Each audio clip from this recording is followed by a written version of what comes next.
Dear Papa Dudut, ako po si Harvey, 31 years old na po sa kasalukuyan. Mula nung pandemic ay nakagawian ko ng makinig sa Barangay Love Story sa Spotify. Habang pauwi, galing sa negosyo ko na minamanage. Naaliw ako sa ideya na pwedeng ipadala ng listener na katulad ko ang parte ng buhay ko na gusto kong ishare. Kaya nung minsang narinig ko yung announcement ninyo sa Barangay LS, kung saan ipapadala ang kwento ay nag-ipon muna ako ng lakas ng loob. At saka nag-email sa barangaylovestories@yahoo.com. Papadudot, ang kwento ko po ay nangyari 1 taon na ang nakakalipas. Binata pa po ako noon. Pero hindi po ako mag-isa sa buhay dahil may inaalagaan po akong 8 taon na batang babae na si Lian. Anak po siya ng kapatid kong lalaki. 2 lang po kaming magkapatid kaya sobrang close kami at talagang iniidolo ko si kuya. Kahit po nung makapag-asawa siya ay hindi nagbago ang pagmamahal namin sa isa't isa. Pero kinailangan magtrabaho sa ibang bansa ni kuya para sa anak niya. Wala na rin po ang asawa ng kapatid ko at maaga pong nawala ang misis niya dahil sa karamdaman. Since wala na rin pong mga magulang namin at kami na lamang magkapatid ang magkasama, ako na lang po talaga ang mapag-iiwanan niya ng anak niya. Bagamat nakakalungkot na kinailangang umalis ng kapatid ko ay masaya naman po ako sa pag-aalaga at pagbabantay sa pamangkin ko. Sabi ko nga sa sarili ko kahit malayo si kuya ay si Lian ang koneksyon ko para hindi ko maisip na hindi ko siya kasama. May maliit po akong negosyong pinapatakbo kaya dahil doon ay marami po akong oras para sa pamangkin ko. Nayahatid ko siya sa eskwela sa umaga at sa hapon naman ay sumasabay siya pauwi sa isa sa mga teacher niya. Nasa same floor kasi ang mga unit na tinitirhan namin kaya isinasabay na niya ang pamangkin ko sa pag-uwi. Hindi sila magkasabay pumasok ni Lian kasi mas maaga ang punta ng teacher niya sa eskwelahan. Kaya sa uwian na lamang sila nagkakasabay. Sa pagpapatuloy ng kwento, malalaman ng mga kabarangay natin kung bakit ganon ang naging setup ng pamangkin kong si Lian at ng teacher niya. May nakilala po akong babae at nagkamabutihan naman kami. Siya po si Mitch. Mas bata sa akin ng 2 taon. Maganda po siya, may pagka-fashionista kaya mahilig sa damit at sa alahas. 2022 po kami nagkakilala, Papa Dudut. Mabait po si Mitch, maalalahanin at napaka-appreciative niya kapag nireregaluhan ko siya dahil ipinagyayabang niya talaga na bigay ko yon. Madalas po kaming lumalabas noon kaya mas lalo kaming naging malapit sa isa't isa. Pero sinisiguro ko po na naihatid ko na si Lian sa school bago kami magkita ni Mitch at nakauwi na ako sa unit bago siya ihatid ng teacher niya pauwi. Hindi ko po alam na mga panahon na yon kung nagtataka ba si Mitch sa oras ko. Pero hindi naman po siya nagtatanong kaya hindi ko na din naman pinapaliwanag sa kanya kung bakit ganon. Isang araw, Papa Dudut, ay natapos ko lahat ng kailangang asikasuhin sa negosyo kaya maaga kami nagkita ni Mitch. Pero sa unahang pagkakataon ay sinabi ni Mitch na sa unit ko daw kami magpalipas ng oras. Pumayag naman ako, Papa Dudut. Matagal ko na kasi siyang gustong yayain sa kondo, kaya lang dahil babae siya ay ayoko naman na mag-isip siya ng hindi maganda sa imbitasyon ko.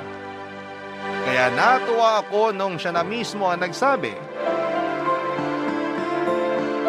Sa wakas, maipapakilala ko na rin sa kanya ang pamangkin kong si Lian, Papa Dudut.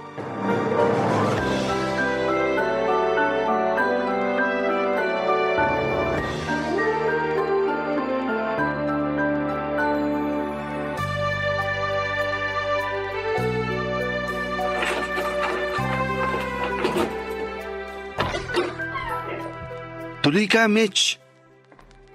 Wow, laki naman itong condo unit mo. Saka nasa corner. Mahal siguro to, no? Hindi naman. Saka sa amin ng kapatid ko nakapangalan tong kondo. Ah, iyan yung kapatid mo na nasa ibang bansa? Oo, siya nga. Kailan ba siya uuwi? Matagal pa siguro. 5 taon ang kontrata niya eh. Nakaka1 taon pa lang siya doon. Ah, okay. Matagal pa pala. Oo, ikukuha lang kita ng maiinom. Ihahain ko na rin tong binili natin na lunch ha. Mamaya na, di pa naman ako gutom. Pero pasado 12:00 na. Busog pa ako sa kinain natin kaninang maga eh. O sige, ilalagay ko lang to sa kusina. Feel at home ha. Siyempre naman.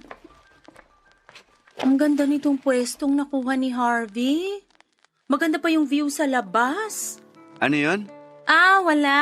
Sabi ko maganda yung view dito sa nakuha mong unit. Si kuya ang namili nito. Alam mo ba nung nagpe-pre-selling pa lang tong building, pinag-aralan ni kuya kung ano yung unit na magandang kunin. Ayun, tama naman siya. Saka park ang nasa tapat namin, kaya imposibleng may magtayo ng kondo dyan. Kaya hindi kami mahaharangan. Oo nga.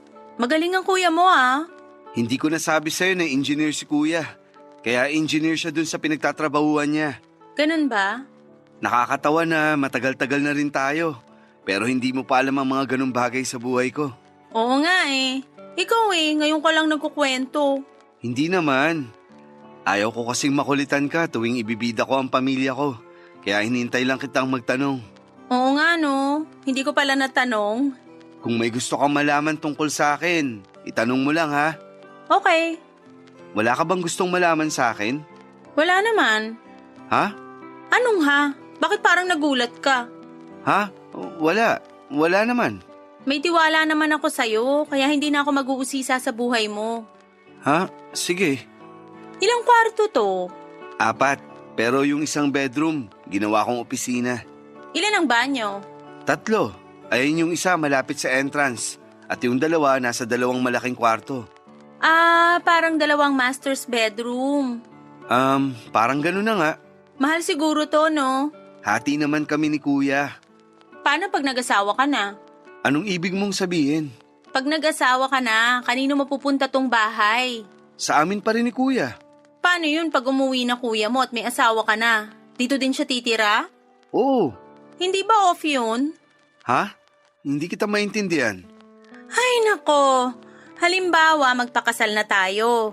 Magsasama tayo. Kasama ng kuya mo? Siyempre hindi. Paalisin mo siya? Hindi. Hindi ko naman gagawin yun. Eh, saan tayo titira? Bibili ako ng sarili nating kondo. Bibili ka. Eh di babawiin mo yung hati mo sa pinambili nito. Hindi na. Hindi ka balugi nun? Bakit naman? Kapatid ko naman yun. Sinasabi ko lang yung praktikalidad. Wag na nga natin pag-usapan yan. May papakilala ako sa'yo. Sino? Darating na siya, maya-maya lang, nandito na yun. Inom ka na muna niyang lemonade na tinimpla namin. Namin? Sinong namin? Ayun na siya. Papa Dudut, sakto ang pagkakasabi ko dahil dumating na si Lian. Hinatid siya ni Miss Pia. Si Miss Pia pala ang teacher ni Lian na nakatira sa same floor at ilang unit lang ang pagitan sa tinutuluyan namin. Si Pia ay kasing edad ko lamang, Papa Dudut. May asawa na si Pia pero hindi rin pinalad na tumagal ang relasyon sa asawa dahil maaga rin ang pagkawala nito gaya ng asawa ni Kuya. Ang masaklap ay makalipas ang 3 araw matapos mailibing ang asawa niya ay nalaman niyang buntis siya. Kaya sobra ang pagdadalamhati ni Pia noon. Kaya masaya siya sa ginawa niyang paghahatid kay Lian dahil magiliw sa kanya ang pamangkin ko. Kaya si Pia na rin po ang nagpresenta na siya na ang magsasabay kay Lian pauwi. Total ay pareho naman sila ng tinitirhan at isa pa, teacher naman siya ni Lian. Naging kaibigan ko din naman ang asawa ni Pia nung nabubuhay pa ito. Pagbukas ko ng pinto matapos mag-doorbell ni Lian ay masaya itong bumati at humalik sa akin, Papa Dudut. At si Pia naman ay masayang inendorso sa akin ang pamangkin ko at nagpaalam na siya. Pero pinigil ko siya sandali kasi nakita na rin naman siya ni Mitch. Nang mapatingin ako kay Mitch ay kitang-kita ko ang pagtataka sa mukha niya. Siyempre, agad kong sinabi sa kanya ang lahat.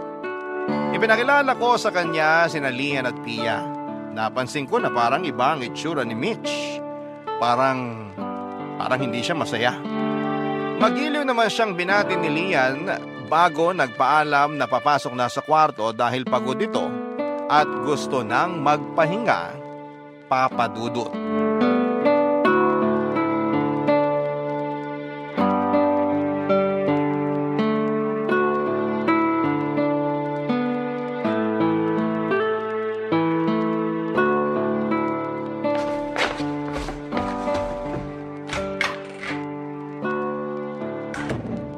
Di ba isa sa master's bedroom yung pinasukan niya? Ha? Oo. Kwarto niya yon? Oo. Nung umalis si kuya, doon na nagkakwarto si Lian. Excuse me. Aalis na ako, Harvey. Ay, sorry Pia. Si Mitch nga pala. Hello? Hindi ba masyadong malaki yung kwarto para sa pamangkin mo? Hindi naman. Dapat dun sa mas maliit lang siya nagkukwarto. Baka masyadong ma-spoil yung pamangkin mo. Hindi naman. Mabait na bata si Lian. Oo, at matalino pa. Harvey, ang sinasabi ko lang, baka pagdating ng araw, maging demanding yung pamangkin mo. Hindi mangyayari yun. Masanurin at magalang si Lian. Excuse nga, sino ka ba? Ba't ka sumasabat? Mitch! Pia, pasensya ka na. Palabiruyang si Mitch. Hindi ako nagbibiro. Sino ka ba? Teacher ako ni Lian. Eskwelahan pa ba to? Mitch, ano ka ba? Mabuti pa aalis na ako. Mabuti pa nga. Mitch, ano bang nangyayari sa'yo? Pia, pasensya na ha. Okay lang, aalis na ako. Kanina ka pa nagpaalam eh. Ay. Sige, Pia, mag-ingat ka. Pasensya na. Sige. Mag-iingat. Di ba dito ka lang sa floor na to nakatira? Medyo tanga ka na siguro kapag may nangyari pa sa'yo papuntang unit mo. Mitch, ano ba? Aalis na ako.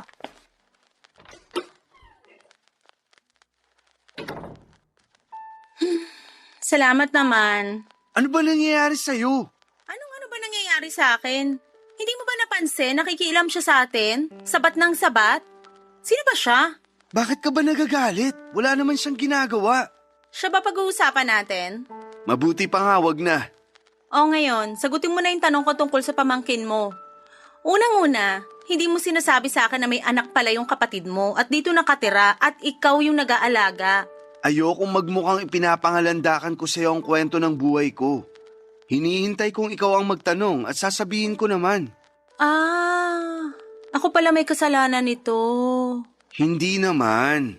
Anong ibig mong sabihin? Wala naman. Alam mo, maghahain na ako. Hindi pa kasi tayo kumakain. Maghahapunan na. Bahala ka. Tamang-tama. Kasabay natin si Lian. Makakapagkwentuhan kayo. Bakit kami magkukwentuhan? Siyempre, para mas makilala nyo ang isa't isa. Bakit? Siya ba magdedesisyon kung magtutuloy-tuloy tayo sa relasyon natin? Mitch, magkikwentuhan lang kayo. Ayoko makipagkwentuhan pag kumakain. O siya, sige. Pero matanong si Lian ha. Ayoko nga ng kausap pag kumakain. Alam mo, wag na lang tayong kumain. Hindi ka pa ba nagugutom? Nalipasan na ako ng gutom dahil sa inis. Ines? Yung babaeng pakialamera. Tapos ngayon ipipilit mo pa na makipagkwentuhan ako habang kumakain. O sige na, hindi na. Mamaya na lang kami kakain ni Lian. Hayaan ko na muna siyang magpahinga. Halika na, kumain na tayo. Ha? Anong ha? Halika na. Akala ko ayaw mo nang kumain. Ano ba? Gusto mo ba akong kumain o hindi? Gusto. Sandali, tatawagin ko si Lian. Hayaan mo na muna magpahinga yung pamangkin mo. O sige, mamaya ako na siya tatawagin. Tara na, marami tayong pag-uusapan. Akala ko ba ayaw mo nang kinakausap ka pag kumakain? Ano ba? Gusto mo ba ako nandito? Ha? Oo. Sige, halika na. Kinabukasan ay bumalik si Mitch sa kondo namin, Papa Dudut. Masaya siyang dumating doon ng maaga pa. So sorpresahin niya raw ako pero siya ang nasorpresa nang makita niya na nagbabanding kami ng pamangkin ko. Nawala sa isip niya na Sabado pala ng araw na yon at walang pasok si Lian. Pero hindi siya nagpahalata at masaya siyang binati ako at kahit papaano ay binati din niya si Lian. Siyempre po dahil sa pagmamahal ko kay Mitch ay natutuwa ako sa maliliit na gestures niya para kay Lian. Naintindihan ko po na gano'n ang naging reaksyon niya kasi nabigla siya sa sitwasyon ko. Inaamin ko naman po na mali ko rin talaga na hindi ko kaagad sinabi sa kanya ang lahat. Yung tungkol sa pamangkin ko at sa paghahatid ni Pia sa kanya. Dahil nga po sa saya ko ay hindi ko napansin na sa pakikipag-usap ni Mitch kay Lian ay tinatakot na pala niya ito. Pero kilala ko din naman po ang pamangkin ko. Hindi ganon kadaling masindak si Lian. Kaya nga po hindi ko inisipan na kung ano ang nangyayari sa dalawa kasi nasasagot ni Lian ang bawat panakot ni Mitch. Halimbawa po, noong sabihin ni Mitch na kapag maingay daw po si Lian ay kukunin siya ng multong gumagala sa kondo. Sinagot lang po siya ni Lian ng kung may multo man daw ay hindi naman sila makakapanakit kung hindi sila bibigyan ng pagkakataon na gawin ito. Nagulat ako sa sagot niya at halata din ang pagkapahiya ni Mitch. Nang araw na yon, nakaschedule ako na lumabas para bumili ng vitamins ni Lian. Ang unang plano ay makisuyo sana kay Pia na iiwan ko lang sa kanya sandali si Lian paglabas ko. Pero since nandun naman si Mitch, ay sa kanya ko na lamang ipinagbilin. Nagpaalam na ako at diretsyong umalis papunta sa drugstore. Ang hindi ko naisip ay ang susunod na mangyayari. Kinuwento na lang sa akin to ni Pia. Humingi raw ng juice kay Mitch si Lian pero hindi niya ito pinansin ng ilang beses. Nang nainis si Mitch sa patuloy na paghingi ng juice ng bata ay sinabihan niya na lumabas si Lian at bumili ng sariling juice sa tindahan. At dahil nga sa murang isipan ni Lian ay nakinig naman ito at lumabas para humanap ng juice sa ibaba ng unit. Bagay na medyo delikado para sa kanya, Papa Dudut. Barangay Love Stories. Barangay Love Stories. Lumabas ng condo unit si Lian, Papa Dudut. Dahil sinabihan ito ni Mitch na bumili ng juice sa tindahan. Mga ilang minuto ay nag-doorbell si Pia.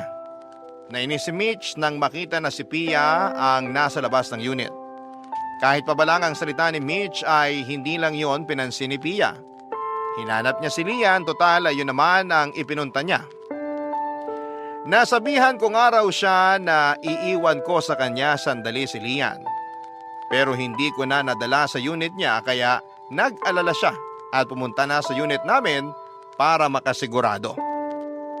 Ayon kay Pia, sinabi raw ni Mitch na hindi niya alam kung nasaan at saan nagpunta si Lian. Pero nakita niya raw ito na lumabas ng unit at biglang nag-alala si Pia sa nadinig. Wala nang salita ay tumakbo ito para hanapin si Lian, Papa Dudut. Hanggang sa dumating ako. Hinanap ko kagad ang pamangkin ko pero hindi ako sinagot ni Mitch. Nung hanapin ko ang pamangkin ko sa unit ay hindi ko ito makita. Kaya kinulit ko si Mitch kung nasaan ang pamangkin ko. Sa kanya sinabi na lumabas nga ito ng mag-isa at halos mawala ako sa sarili sa mga narinig ko. Lalabas na sana ako nang may nag-doorbell. Pagbukas ko ay si Pia ang nakita ko at kasama at yakap si Lian na umiiyak dahil sa takot. Agad kong kinuha ang pamangkin ko at naiyak din ako nang makita si Lian. Nagpapaalam ako kay Pia na ipapasok ko lang sandali si Lian sa kwarto, Papa Dudut.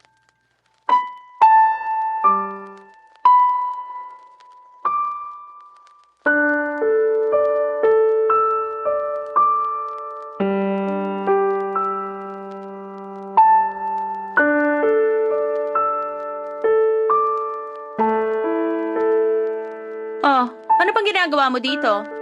Bakit? Oh, ayan, bayani ka na naman sa paghahatid kay Lian. Alam mo, hindi kita maintindihan. Kaya hindi na lang kita papansinin. Bastos ka din, no? Teacher ka pa naman. Hoy, ako wala akong pakialam sa pambabastos mo sa akin, ha? Pero wag mo madamay-damay ang propesyon ko. Ay, ang tapang. Kung babastusin mo ang pagiging teacher ko, patapang talaga ako. Epal ka kasi. May salamin dun sa banyo. Baka gusto mo munang tingnan ng sarili mo. Hindi ako epal. Ikaw ang epal. Nakikialam ka sa relasyon namin. Ano bang pakialam ko sa relasyon nyo? Tsaka hindi ka ba nahihiya? Ang kapal mo din, no? Ako pa talaga ang dapat mahiya? Wow! Manhid ka talaga? Matapos mong itaboy yung bata? Alam mo ba muntik na siya makalabas ng kondo? O ano ngayon? Kasalanan ko? Ewan ko sa'yo. Hindi ako nakikipag-usap sa walang... Walang ano? Hulaan mo. Siraulo ka! Anong gagawin mo? Sasaktan mo ko? Subukan mo! Aba, matapang ka, ha? Mitch! Harvey! Anong gagawin mo? Bakit ka nakaambang sasampalin si Pia? Hindi! Mitch naman! Yan kasi eh. Kumusta si Lian? Epal ka talaga. Nakatulog na siya. Salamat naman. Epal, Babalikan ko na lang siya mamaya ah. kapal mo. Hayaan na muna natin siya magpahinga. Natutulog na si Lian. Aalis na muna ako, Harvey. Babalik na lang ako mamaya kapag maaliwalas na ang paligid. Ano? Sige, Pia. Salamat. Ano to, Harvey? Parang hindi mo ako nadidinig kanina. Ha? Anong ha? Binubuisit mo ba talaga ako? Hindi kita maintindihan. Kasi nagpapauto ka sa babaeng yon. Nagpapauto? Nagmamaang-maangan ka pa? Ano bang sinasabi mo? Kaibigan ko lang si Pia. Kaibigan mo. Ikaw ba kaibigan ng tingin niya? Ano bang sinasabi mo? Halatang halata siya. Hindi na nahiya. Ang laki naman ng tiyan. Dahil buntis siya. Buntis? May asawa si Pia. Eh may asawa pala siya eh. Bakit punta siya ng punta dito? Dahil kay Lian. Baka dinadahilan lang niya si Lian. Ano ba naman yung iniisip mo? Paano ba naman? Naiinis ako sa kanya. Ikaw lang naman ang naiinis. Hindi ka naman niya inaano. Basta naiinis ako sa kanya. Pwede ba itigil mo na yung pagsiselos mo? Mabuti pa ayusin na natin ang lahat para makapagpakasal na tayo. Anong aayusin? Itong bahay, kung kanino dapat mapupunta pag nag-asawa ka na. Sabi ko na sa'yo, kay kuya. Bakit ba sa kanya? Mas malaki ba ang bag niya dito sa bahay? Pareho lang kami. Oh, yun naman pala eh. Dapat sa'yo mapunta tong bahay. Usapan na namin ni kuya yun. Pag nag-asawa na ako, hihiwalay na ako kapag nakauwi na siya. Kay kuya may iiwan tong kondo kasi may anak na siya. Magkakaanak din tayo. Pag nangyari yan, siguradong may sarili na akong condo unit. Papa Dudut, hindi ko na lang muna pinansin ang nangyaring insidente na alam kong si Mitch ang may gawa. Pinigil ko ang emosyon ko dahil ayokong magalit sa kanya, Papa Dudut. Mahal ko ang pamangkin ko pero mahal ko rin si Mitch. Noong gabing yon na kami na lamang ni Lian ang nasa kondo ay kinausap ko siya. Sinabi ko na huwag magalit kay Mitch dahil mabait naman ito. Dahil mabait at masunuring bata si Lian ay sumang-ayon ito sa akin. Dahil na rin sa pagmamahal niya sa tiyuhin niya. Kinabukasan, araw ng linggo, wala pa ring pasok si Lian kaya masaya kaming nagkwekwentuhan kahit abala ko sa pagluluto at tutok naman ang pamangkin ko sa pagdodrawing sa notebook niya. Nagtatawanan pa kami ng may mag-doorbell. Si Mitch. Bumalik siya sa kondo at hindi ko siya inaasahan kasi hindi naman kami nagkikita tuwing araw ng linggo. Pumasok siya at pansin ko na kampante na siya sa kondo. Humalik lamang ito sa akin at nahiga na sa may sofa. Saka nilabas ang cellphone niya. Hinayaan ko na lamang muna siya, total ay hindi pa ako tapos sa pagluluto. Hindi ko sigurado pero parang may naramdaman ako sa pamangkin ko. Iniwan niya bigla ang pagdodrawing tapos ay lumapit sa akin at niyayaya kung maglaro kami, Papa Dudut. Naisip ko na magandang pagkakataon na yon para magkalapit sina Lian at si Mitch. Sinabihan ko ang pamangkin ko na yayain si Tita Mitch niya na maglaro. Kahit may takot ang bata ay sinunod pa rin niya ako. Nilapitan niya si Mitch at niyaya ito na maglaro pero hindi siya pinansin ito. Paulit-ulit siyang nagyaya pero hindi ko inaasahan ang sumunod na nangyari. Nakita ko na lamang na nakahiga sa sahig si Lian at umiiyak ng malakas. Dahil din siguro sa pagkabigla, napatakbo ako para kargahin siya. Nang tanungin ko si Mitch kung anong nangyari ay hindi niya raw alam. Nakita na lang daw niyang nakahiga si Lian sa sahig. Umiiyak na naman ang pamangkin ko. Kaya ipinasok ko siya ulit ng kwarto. Kasi doon siya nare-relax.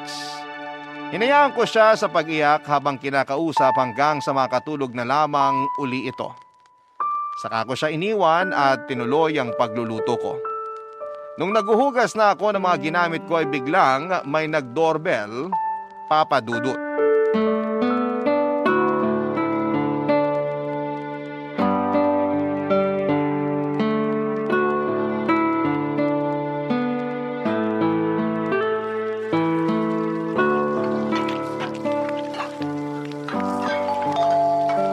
Mitch, may nagdo-doorbell.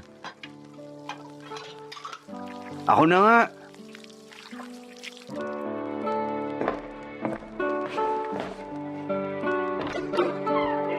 Pia, good morning. Good morning din. Si Lian. Natutulog. Ha? Tanghali na ah. Hindi, gising na siya kanina. Nakatulog lang uli. Bakit? Ano bang pakialam mo? Bakit ba nandito ka na naman? Harvey, may dala akong cake para sa inyo ni Lian. Wow, pasikat na naman. Saka kahit hindi ako kasama sa bibigyan mo, hindi ko din naman kakainin yan. Mukhang binili lang sa kung saan. Salamat, Pia. Mukhang masarap nga. Ako nag-bake niyan. Talaga? Marunong ka pala mag-bake? Mas lalong hindi masarap yan. Mukhang madumi ang pagkakagawa. Ano ka ba, Mitch? Tigilan mo na nga yung sinasabi mo. Hindi naman ako apektado. Hayaan mo na. Ah, mayabang kang epal ka ah. Gusto mo bang makita si Lian? Nasa kwarto lang siya. Sige nga, bago ko bumalik sa unit ko. Bakit ba kailangan mo pang makita yung bata? Para-paraan ka rin eh. Sige na, Pia. Diretso ka na sa kwarto ni Lian. Mabuti pa nga. Kasi baka may mamatay. Sinong mamamatay ang sinasabi mo? Oo nga. Sinong mamamatay? Baka may mamatay sa inggit. Ano? Binabastos mo ba ako? Hindi ko gagawin yun. Kasi may pinag-aralan ako. Anong sinasabi mo? Ako walang pinag-aralan? E di inamin mo na rin na bastos ka. Ang kapal mo? Hoy! Alalahanin mo wala ka sa bahay mo ha? Ikaw ba nasa bahay mo para umasta ng ganyan? Malandi ka talaga? Hindi ka ba nahihiya sa asawa mo? Mitch! Huwag mong idamay ang asawa ko dito. O ano? Kunyari loyal sa asawa pero ang totoo, lumalandi sa iba. Tama na, Mitch! Bakit? Totoo naman ah. Ayan, guilty siya oh. Niloloko niya asawa niya. Bastos ka talaga. Wala kang respeto kahit sa matagal ng patay. Ano? Tumigil ka na kasi. Matagal nang patay ang asawa mo? Oo, Ah, naiintindihan ko na. Kaya pala ang lakas ng loob mong kumerengking sa boyfriend ko. Mitch! Tumigil ka na sabi! Ayan, dahil sa babaeng yan, sinisigawan mo na ako. Tumigil ka na kasi! hayaan mo na siya. Ganyan talaga ang tumanda nung walang magandang pag-uugali. Ikaw ang pangit ang ugali. Walang kahihiyan. Uulitin ko ah. May salamin sa banyo. Tingnan mo ang sarili mo. Hayop ka talaga ah. Mitch! Mia, ayos ka lang? Tutulungan kitang tumayo. Bakit mo siya tinulak? Kulang pa yan. Buntis siya! Isa pa yan. Matagal na palang patay ang asawa niyan. Sinong bubuntis dyan? Kung sino-sino lang? O baka naman ikaw? Sumusobra ka na, Mitch! Hindi na maganda ang mga sinasabi mo. Pwes, baka ikaw nga ang nambuntis dyan. E di magsama kayo. Nakakadiri kayo. Ikaw ang nakakadiri. Isang nakakadiring hayop sa katawan ng tao. Mas hayop ka. Mitch, tama na! Aray ko, bitiwan mo kamay ko. Sasampalin ko yung hayop na yan. Tama na sabi! Sige, sigawan mo ako. Ayoko nang makita pagmumukha nyo. Mitch, sandali! Bitiwan mo ako. Papadudot parang hindi na po tao si Mitch ng mga oras na yon. Hindi niya inisip na buntis si Pia at maaaring makaapekto sa sanggol na dinadala nito ang ginawa niya. Hindi ko na rin alam kung ano ang naramdaman ko noon kay Mitch. Kaya nang umalis siya ay hindi ko na siya hinabol o sinuyo pa. Si Pia ang inasikaso ko dahil natakot din ako sa maaaring mangyari sa kanya. Hirap si Piyang kumilos kaya naman inalalayan ko siya na mapaupo sa sofa. Kapuna-puna na tinitiis nito ang sakit na nararamdaman dahil kita ko na nangingiyak pa ito. Pero hindi rin ako sigurado kung ang dahilan ng pigil na pagluha niya ay dahil nga sa nasaktan siya o dahil sa pag-aalala sa baby sa tiyan niya. Habang pinapakalma ko si Pia ay lumabas ng kwarto si Lian. Kitang-kita niya ang sitwasyon ni Pia kaya naman nagtanong ito. Hindi naman ako makasagot kasi hindi ko alam ang sasabihin nang biglang magsalita si Pia na aksidente daw siyang nadulas. Nakita ko ang pag-aalala ni Lian nang marinig ang sinabi ni Pia. Pero si Pia imbis na indahin ang sakit ay nagsabing ayos na raw siya. Kailangan niya lang umupo. Dahil siguro gustong aliwin ni Lian si Pia ay niyaya niya ito na maglaro at sinabi ko na lamang na hayaan na muna niya si Teacher Pia niya na makapagpahinga. Pero si Pia ay hindi naman nagpapigil. Sumang-ayon siya sa imbitasyon ng pamangkin ko na maglaro sila pero sinabi niya na kung pwede raw ay nakaupo siya habang naglalaro sila. Masayang pumayag ang pamangkin ko sa sinabi na maglaro daw sila ng doktor-doktoran. Si Lian ang doktor, si Pia naman ang pasyente para daw maalagaan siya. Nakipaglaro nga si Pia at naging masaya naman si Lian pero mas masaya ako sa nakita ko kung gaano sila ka-close sa isa't isa. Lalo akong bumilib kay Pia sa ginawa niya. Una, hindi niya sinabi ang totoong nangyari para hindi masira si Mitch kay Lian. Pangalawa naman sa pagmamahal na ibinibigay nito sa pamangkin ko, Papa Dudut. Barangay Love Stories. Barangay Love Stories.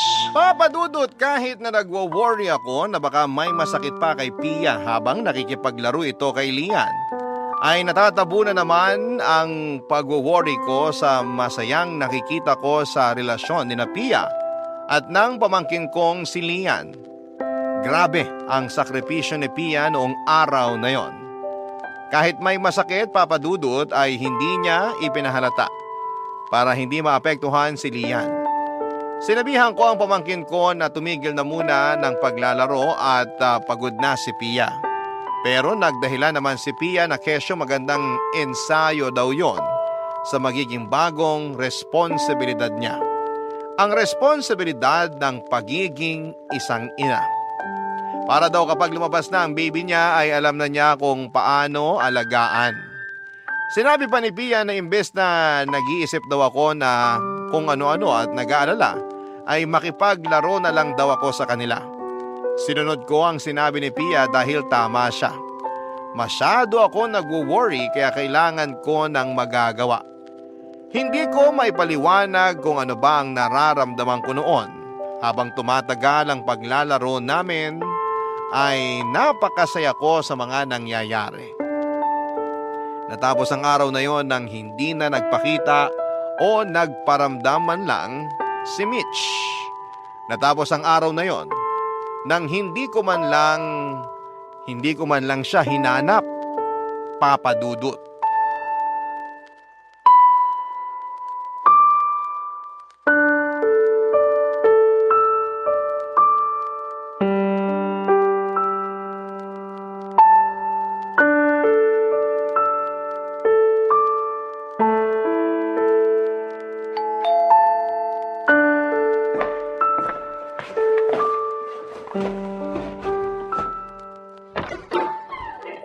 Mitch?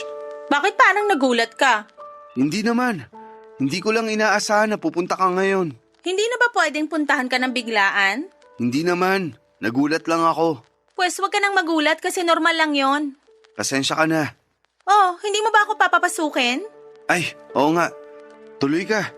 Actually, girlfriend mo ko, kaya hindi na ako dapat naghihintay na patuluyin. Bakit ka nga pala napadalaw? Sandali, bakit ba ganyan mga tanong mo? Ayaw mo ba akong pumunta dito? Hindi naman. Nagtatanong lang naman ako. Akala ko kasi may kailangan kang sabihin. Pero kalimutan mo na yung tanong ko.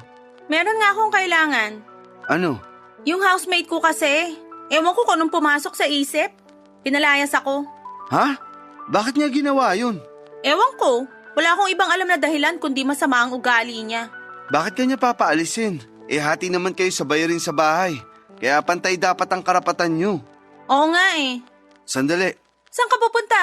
tatawag lang ako. Saan? Sa kaibigan kong lawyer. Sabihin mo ang ginawa sa'yo para mapahiya yung housemate mo na yun. Wag na. Anong wag na? Mali ang ginawa niya. Kailangan niyang mapahiya. Basta, hayaan mo na siya. Kung hindi mo sasabihin ang dahilan, ako na lang mismo ang magrereklamo. Kasi, ano? hindi naman ako nagbibigay ng hati sa kanya. Nakikitira lang ako. O ano, okay na ba? Sabi mo noon, nakikihati ka sa pambayad. Hindi nga. Wag mo na nga akong idiin. Paanong gagawin mo ngayon yan? Dito na muna ako. Ha? Ayaw mo? Hindi naman. Gulat na gulat ka kasi. Parang gusto mo akong ipagtabo yan. Hindi sa ganun. Ayos lang naman. Sige, dito ka muna. Pero hindi pa tayo kasal kaya hiwalay muna tayo ng kwarto. Wala naman gumagamit ng isang kwarto. Doon ka na. Doon sa maliit? Oo. Ayoko doon. Kailangan ko yung may sariling banyo. Doon na lang ako sa kwarto ng pamangkin mo, tapos doon siya sa maliit na kwarto. Ano? Ito naman? Bata pa naman yun, kaya wala lang sa kanya yun. Sa kanya, wala yun. Pero sa kuya ko, meron. Eh anong gagawin natin? Sige na, doon ka na sa kwarto ko. Ako na ang lilipat sa isang kwarto. Thank you, mahal. Ang bait mo talaga. Yung mga gamit ko nasa lobby pa, pakiakyat na lang. Sige, sandali lang.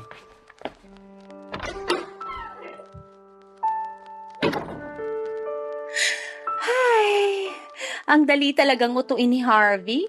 Napaganda pa yung pagpapalaya sa akin dahil mas malaki itong nilipatan ko. Ano ba yan? Ngayon pa may nag-doorbell. Ako pa magbubukas. Wisit.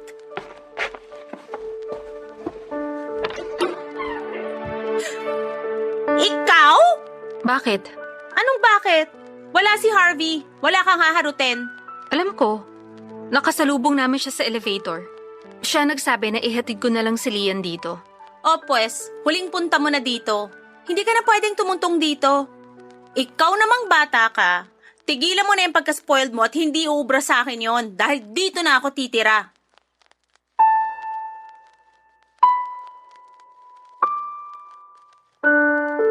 Papadudot nakakyat na ako patapos kong kunin ang mga gamit ni Mitch sa lobby nang makita ko na nasa tapat pa rin ang pinto ng unit namin sina Pia at Lian. Sinabi ko sa kanila na babalik pa ako sa lobby para kunin ang iba pang mga gamit ni Mitch. Kasi naghapot na pala talaga siya. Kaya naman isinama muna ni Pia si Lian sa unit niya. Dahil sa pagkabala ay agad akong pumayag. Hindi na ako nagtanong kung bakit dahil tiwala naman ako kay Pia. Nakatatlong balik ako sa lobby sa dami ng maletang dala ni Mitch at habang nangyayari yon ay nakahiga lang si Mitch sa sofa at nagsa-cellphone. Pero hindi ko na lamang pinansin dahil mahal ko siya. Matapos kong mahakot ang mga gamit ni Mitch ay sinundo ko na si Lian kina Pia.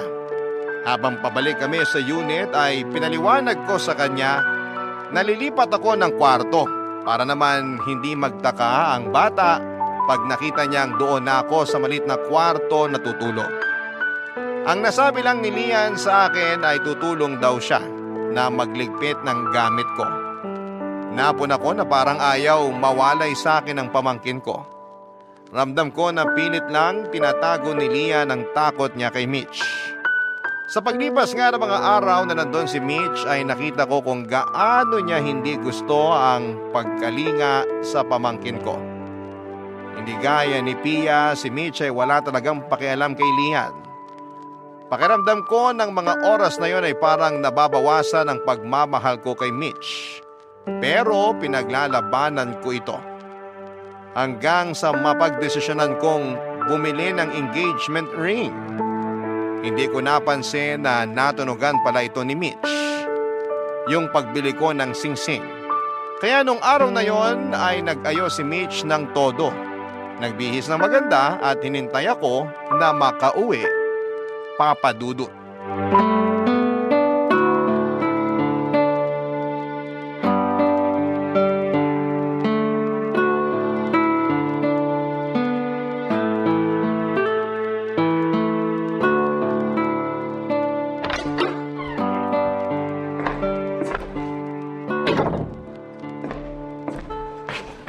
Mitch, Ano ba yan? Dito na nga ako nakatira, nagugulat ka pa? bakit ganyan ang itsura mo? Anong itsura? Yang itsura mo. Ang negative naman ang tanong mo? Ibig kong sabihin, bakit base na base ka? Ha? Wala. Bakit? Masama ba? Hindi naman. Yung tanong mo naman kasi, Pero sa ayos mo, parang may pupuntahan ka eh. wala. May pupuntahan ba kayo ng mga kaibigan mo? Parang ang aga pa. Wala nga, nagbihis lang ako. Naguguluhan ako. Saan ba? Sa suot mo nga. Masama na bang mag-ayos para sa'yo? Bakit ka naman mag-aayos para sa akin? Nakakainis ka. Naguguluhan kasi ako. Ano bang big deal sa suot ko? Sorry, nabigla lang kasi talaga ako. Sige na, kalimutan na lang natin. Ano ba? Huwag kang nga mag-sorry para namang hindi tayo magkarelasyon. Tungkol doon. Yes? Anong yes? I mean, anong tungkol sa relasyon natin? Don't tell me, magsi-step up na tayo. Ha? Sorry. Sige, continue. May sasabihin ako sa'yo. Ay, salamat. Salamat, Sige na, sabihin mo na. Ang dami mo namang suspense.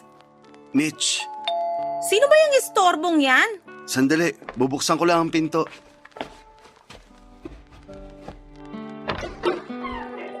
Pia, tuloy ka. Anong ginagawa ng babaeng yan dito? Pinapunta ko siya. Magpapapunta ka lang ng witness, yan pa. Ay, sandali. Mabuti pa lang nandyan siya para madinig at makita niya ang lahat. Sige na, Harvey. Ituloy mo na yung sasabihin mo. Gusto kong maghanap ka na ng ibang malilipatan. Ano? Lilipat tayo? Bakit? Gusto ko dito. Darating na ba kuya mo? Sila na lang lumipat. Hindi pa darating si kuya. Ang ibig kong sabihin, humanap ka na ng malilipatan mo. Bibigyan kita ng 1 linggo. Ano? Teka, alam mo hindi pasok yung joke mo. Sabihin mo na yung totoo para mapahiya yung babaeng yan. Anong totoo? Nayayayain mo na ako magpakasal. Ano? Alam nyo, hindi ako kailangan dito. Babalik na lang ako pagkatapos nyo mag-usap. Mabuti pa nga. Sandali! Ikaw lang ang kailangan ko makausap. Ipapasundo mo na ba si Lian sa classmate niya? Hindi. Maaga pa. Mamaya na natin sunduin. Umalis ka na nga dito. Mitch, tumigil ka na. Iwan mo na nga muna kami. Ano? Teka, ano yung ginagawa mo? Bakit ka lumuluhod sa harap niyang babaeng yan? Pia, hindi ko alam kung paano pero alam ko kung bakit kita mahal. Sana tanggapin mo ang pagmamahal ko sa'yo. Ha? Hayop ka talagang babae ka! Mga agaw ka! Hindi mo na siya masasaktan dahil ako makakalaban mo. Harvey, sasabihin Mabuti ba pumasok ka na sa kwarto at mag-impake? 3 araw na lang ang ibibigay ko sa'yo para makahanap ka ng malilipatan. Seryoso ka ba? Oo, Harvey, sorry. Magbabago na ako. huli na Mitch. Pero ganun pa man, pinapatawad na kita. Pero hanggang dito na lang tayo. Harvey, anong nangyayari? Mahal kita. Papa Dudut, ang tagal kong nag-ipon ng lakas ng loob para masabi ang lahat ng gusto kong sabihin. Hindi lang kay Pia kundi para kay Mitch. Minahal ko si Mitch pero hindi niya minahal kung sino ako. Kung ano ang meron ako. Ang weird nga kasi hindi ko alam ang pagkataong yon ni Mitch. Hindi ko inaasahan yon kasi maayos naman siya noong simula ng relasyon namin. Ayaw ding maniwala ng utak ko na lumabas yung ganong ugali niya kasi maayos yung kondo na tinitirhan namin ng pamangkin ko. Sa lahat ng mga kagaspangan ng ugali ni Mitch na ipinakita niya sa amin na sobrang gumulad sa akin, kabaliktaran naman ang kay Pia. Mahalaga sa akin si Kuya kaya mahal ko ang pamangkin kong si Lian. Kaya kung hindi ko kayang tanggapin ng babaeng karelasyon ko ang pamangkin ko ay hindi kami para sa isa't isa. Meron talaga sigurong ganong stage sa buhay ng tao na biglang maibabaling mo ang pagmamahal mo sa iba. Kasi medyo kakaiba yung nangyaring yon para sa akin. Wala naman kaming romantic connection ni Pia noon. Mahal ko naman talaga si Mitch kasi biglang nalipat yung pagtingin ko. Natatawa nga ako pag may ganong eksena akong napapanood sa mga pelikula. Pwede palang mangyari yon sa totoong buhay. Tuwing binabalikan ko yung biglang proposal ko kay Pia, ang nakikita ko lang na dahilan ng lahat ay siguro yung malalim na pagmamahal ko sa pamilya. Nakita ko na magaan kasama si Pia at madali siyang pakibagayan. Hindi tulad ni Mitch na ako lang ang mahal at hindi ang pamilya ko. Sa pag-ibig kasi ay package deal yan. Kung mahal mo ang isang tao ay dapat tanggap mo rin ang pamilya nito. Tanggap in a sense na hindi mo naman kukonsintihin ang mga nagawang mali. Ang ibig kong sabihin ay tanggap mo sila at hindi itatrato na parang walang kwenta. Wala na rin namang nagawa si Mitch dahil noong 3 araw matapos ang pagtutuos namin ay umalis na rin siya sa unit. Ako na ang nag-ayos ng lahat, Papa Dudut. Ako na ang kumuha ng movers para sa mga gamit niya at ang paghahanap ng apartment. Binayaran ko rin ng deposit at 3 months na advance sa renta. Siguro naman po, kaya na niyang suportahan ang sarili niya bago matapos ang 3 buwan. Inabutan ko pa siya ng konting panggastos na hindi naman niya tinanggihan.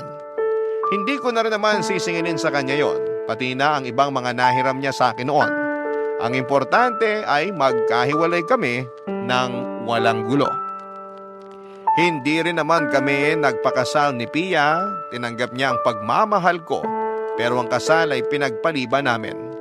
Pakiusap niya na gusto niya munang matapos ang pagluluksa niya sa asawa niya bilang respeto at pagmamahal dito, bago namin pagdesisyonan ang kasal.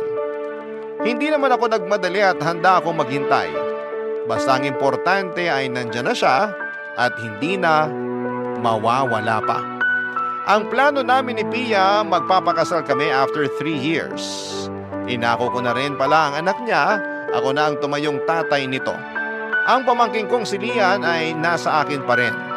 Masayang masaya si Kuya sa nangyayari sa akin. Sa kasal namin ni Pia, siya ang best man ko. Masaya ang pagsasama namin ni Pia at parang magkapatid sina Lian at Jericho. Yun ang pangalan ng anak ni Pia. Sa ngayon ay dito muna kami sa unit namin nakatira. Ang unit naman ni Pia ay pinapaayos namin para pagdating ni Kuya ay lilipat na kaming 3 ni Pia at ni Jericho doon. Maraming salamat po, Papa Dudut, sakaling mapili po ninyong basahin ang kwento ko sa Barangay Love Stories. More power po sa inyong programa. Ang inyong kapuso at kabarangay forever, Harvey. Dear Papa Dudut, isa ako sa mga tagapakinig ng Barangay LS 97.1 sa Spotify. Doon ako nagmamarathon ng mga kwento ng mga kabarangay natin. Ako nga pala si Topper, 40 years old, breadwinner ng pamilya. Simula nang nakapagtapos ako ng pag-aaral at nakapagtrabaho, ay sa akin na inasa ng pamilya ko ang pang-araw-araw namin. Inako ko ang responsibilidad kasi gusto ko rin naman. Lalo't naging saksi ako sa paghihirap ng mga magulang ko para lamang mabuhay kami ng Kuya Gilbert ko, Papa Dudut. Mas matanda siya ng 5 taon sa akin. 2 lang kaming magkapatid pero malaki ang naging hirap sa amin ng mga magulang namin. Lalo't sakitin ako at madalas ay naoospital noong bata pa lamang. Imbes na makaipon ang mga magulang ko ay dumudulas lang sa kanilang palad ang mga kinikita nilang pera noong nagtatrabaho pa sila. Kaya nagmadali ako makapagtapos at makahanap ng trabaho. Pinalad naman at napili akong magtrabaho sa isang sikat na kumpanya na merong mataas na pasahod. Mataas agad ang posisyong nakuha ko. Naging mabilis tuloy ang pagbawi ko sa mga magulang ko. Kaya lang ay maagang kinuha ng Diyos si tatay. Wala pa ata akong 3 taon sa trabaho ng pumanaw ito. Labis ko yung dinibdib. Lalo't gusto ko pang maibigay sa kanya ang mga hindi niya nararanasan noong nabubuhay pa siya. Kaya naman pinangako ko sa sarili ko na ibubuhos ko na lamang sa aking ina ang hindi ko nagawang iabot sa aking tatay, Papa Dudut. Hindi naman maluho si nanay, kahit na ilang beses ko na siyang kinulit na mag-request sa akin ng mga gusto niyang material na bagay ay panay pa rin ang pagtanggi niya. Ang tanging gusto lamang niya ay makasama kaming dalawa ng Kuya Gilbert ko habang nabubuhay pa siya.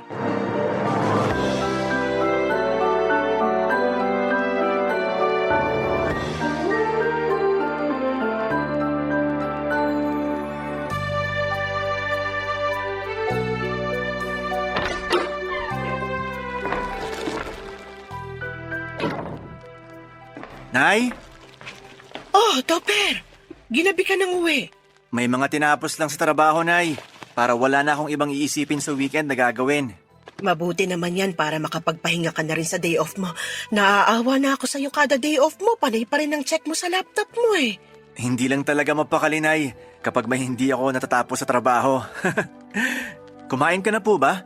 Bumili kasi ako ng lechong manok at ice cream. Pagsaluhan natin na Kuya Gilbert. Ay, wala ang Kuya Gilbert mo. Naki-birthday sa kaibigan niya. Bukas na lang daw uuwi.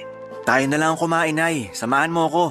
Kanino ko pa gustong lantakan tong hita ng lechong manok eh. Uunahan mo pa ako sa hita eh. Alam mong ako may paborito niyan. Nga pala, Nay. May ibabalita lang ako sa inyo. Mag-aasawa ka na ba? Wala ata yan sa palad ko. Ay, hayaan mo't idudulog ko sa Diyos na iukit yan sa palad mo. Akong bahala. Malakas ako sa itaas. May pinapaupa kasing kondo malapit sa trabaho ko. Nirekomenda lang ng boss ko. Mahal ang kondo. Sabi ng sasabil mo mahal daw ang bayad sa kuryente. Hindi praktikal. Pero malapit kasi sa trabaho ko, lalakarin ko lang. Baliwala na sa akin kung magkano man po yung ibabayad sa kuryente. Hindi naman na ako mamamasahe. Praktikal yun. Maliit din ang mga kondo. Halos hindi ka makakagalaw ng maayos doon. 2 po ang kwarto, Nay. Malaki ang isang kwarto at kasyang 2 kama. Para sa inyo ni Kuya. May balkonahin na rin para kapag mag-iyosi kayo ni Kuya, meron na kayong pupuntahan. Gusto mo na bang lumipat? Sana. Mas malapit kasi sa trabaho at hindi ganun kamahal ang upa dahil kilala ng boss ko yung may-ari ng unit. Ewan ko ha, parang hindi ako magiging masaya kapag lumipat tayo. Bakit naman po? Ang hirap kasing mag-empake at maglipat eh. Hindi na natin poproblemahin yan kasi meron naman pwedeng bayaran para sa paglilipat ng gamit natin. Kung pag-iimpake lang din naman, andito naman kami ni Kuya para tulungan ka. Kung hindi pa sapat, pwede tayong magbayad ng tutulong para mag-impake. Alanganin pa rin ako. Mas komportable na kasi ako rito. Kilala ko ng mga kapitbahay natin. Kaklose ko na rin sila. Madaling lapitan kapag hihiraman ng kawali o toyo. Nay, may magiging kapitbahay din tayo roon. May kawali rin sila, toyo. Pwede mo pa rin silang kilalanin. Dito sa atin malapit ang mga tindahan at palengke. Mabilis na lakaran lang, nasa palengke na ako. Marami ring pharmacy sa paligid. Mabilis ako makakabili ng maintenance ko. Sa ground floor ng condo, may pharmacy doon na 24/7. May katabi rin na convenience store ang pharmacy na yon. Bukas din magdamag. Ang tanong, mabait bang mga tindera ron? Kasi yung mga pinagbibilan ko, close na kami. Tropa-tropa ba? Ang nanay talaga. Pati yan pinoproblema pa. Hindi kasi madaling lumipat. Marami kang kailangang isaalang-alang. Ano po ba yung totoong dahilan kung bakit ayaw niyong lumipat? Sinabi ko na sa'yo. Nay, Ay, paano ang mga alaala ng tatay mo rito? Iiwan na lang natin, ganun? babaunin natin sa paglipat.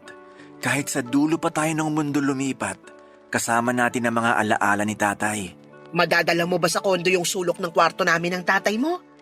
Alam mo bang dun sa madalas tumatambay nung nabubuhay pa siya, sa kaliwang sulok ng kwarto? Sabi niya, sakto raw ang tama ng araw doon. Hindi masakit sa balat at mata, hindi mainit. Saka, hindi malakas ang buga ng hangin doon mula sa bintana. Hindi nilalamig ang tatay mo tuwing pumupwesto ron. Pero wala na po si tatay. Wala nang pupwesto ron. Kahit na, masaya ako sa tuwing nagigising ako at nakikita ang sulok na yon. Iniisip ko, nasa kusina lang siya at naghahanda ng kape at saka siya papasok sa kwarto namin para magkape sa sulok na yon. Nay, Sabi mo, lahat ng hihilingin ko sa'yo, ibibigay mo. Ito lang ang hiling ko. Pagbigyan mo na ako. Hindi ko na sinagot pa si Nanay Papadudut. Panalo na siya. Nagamit niya sa akin ang mga sarili kong salita laban sa bala ko. Hindi ko na rin siya pinilit pa na lumipat, Papadudut. Alam ko naman na kapag matanda ka na, sentimental ka na sa maraming bagay. Si Nanay ang nangunguna sa amin sa pagiging sentimental. Kaya hindi niya magawang bitawan ang tinitirhan naming bahay. Doon na kasi kami tumira mula pagkabata namin ni Kuya. Doon na kami lumaki at nagkamalay. Masyado na ngang luma ang bahay kung tutuusin. Marami na itong problema sa bubungan at mga pader. Isa yon sa mga dahilan kung bakit gusto ko na ring lumipat dahil hindi na ako komportable sa mga sira ng bahay namin. Kaya lang ayaw talaga ni Nanay umalis, kaya napilitan akong pumayag sa gusto niya. Nang hinayang ako sa kondo na nirekomenda ng boss ko, sa totoo lang, gusto ko pa naman sana ng pagbabago at para hindi na rin ako mahirapan sa pagkukommute. Mas pinili kong pagbigyan kung saan magiging masaya at komportable ang nanay ko. Iyon na rin naman ang nakasanayan ko lalo na noong namatay si Tatay Papadudut. Para ba akong laging natatakot na baka hindi ako makabawi sa nanay ko tulad ng nangyari kay tatay. Kaya naman sinusulit ko ang bawat sandali na kasama ko si nanay at sinusunod ang lahat ng mga kahilingan niya. Hindi na natanggal ang pagiging balisa ko sa salitang kamatayan. Lagi akong pinangungunahan ng anxiety at takot ako sa tuwing naiisip ko na mawawala si nanay. Hindi kasi ako nakapaghanda noong namatay si Tatay Papadudut. Kaya bantay sarado ako kay nanay. Lahat ng magpapalusog at magpapasaya sa kanya ay ibinibigay ko. Ayoko na kasing maramdaman yung klase ng panghihina at panghihinayang na naramdaman ko noong lisanin ni tatay ang mundong ito. Kaya kahit may desisyon si nanay na labag sa kalooban ko, ay pinagbibigyan ko pa rin, Papadudut.